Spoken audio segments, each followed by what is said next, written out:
Riyadh സീസണിൽ സന്ദർശകരായി എത്തിയത് 1 കോടിയിലേറെ പേർ. വിനോദം, സംസ്കാരം, കായികം എന്നിവയുടെ സമന്വയമാണ് സീസണിന്റെ ഭാഗമായി ഒരുക്കിയിട്ടുള്ളത്. റിയാദിന്റെ വിവിധയിടങ്ങളിലായി വിവിധ പരിപാടികളും പുരോഗമിക്കുകയാണ്. സന്ദർശകരുടെ എണ്ണത്തിൽ റെക്കോർഡ് നേട്ടമാണ് റിയാദ് സീസണിൽ. 1,10,00,000 സന്ദർശകർ സീസണിലെത്തിയെന്നാണ് കണക്ക്. ജനറൽ എന്റർടൈൻമെന്റ് അതോറിറ്റിയാണ് ഇക്കാര്യം അറിയിച്ചത്. വിനോദം, സംസ്കാരം, കായികം തുടങ്ങിയവയുമായി ബന്ധപ്പെട്ട പരിപാടികളാണ് സീസണിൽ ഒരുക്കിയിട്ടുള്ളത്. അന്താരാഷ്ട്ര കായിക ടൂർണമെന്റുകൾ, വിവിധ രാജ്യങ്ങളുടെ കലാ സാംസ്കാരിക പരിപാടികൾ തുടങ്ങിയവയാണ് സീസണിന്റെ ഭാഗമായി ഒരുക്കിയിട്ടുള്ളത്.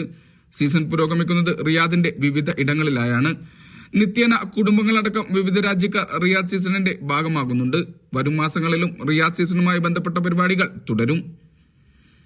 ഇഷാൽ ചെർപ്പുളശ്ശേരി, മീഡിയ 1, റിയാദ്.